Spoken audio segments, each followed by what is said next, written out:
Vai elektriskajai zobirstai ir nepieciešams pirkt tādu komplektu, kur jau ir ceļiem futlārs?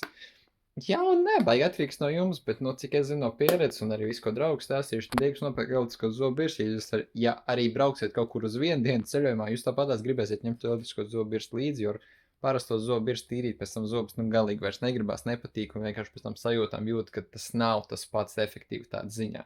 Līdz ar to, manuprāt, ir forši ņemt uzreiz komplektu, kurā tas ceļiem futlārs ir.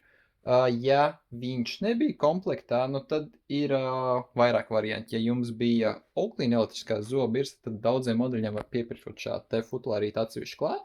Ja jums bija Philips Sonicare zobirsta, tad teorētiski viņus atsevišķi iegādāties nevar, bet jūs varat uzvanīt mums kādreiz ir kaut pāri palikuši vai demo futlāriši, ko mēs varam pārdot, vai arī mums ir pieejami rekur šādi te, riktīgi lēti pa piečaku, ir rozā, ir zilā krāsā, kur der, nu, praktiski jebkurai elektriskai zobbirstei.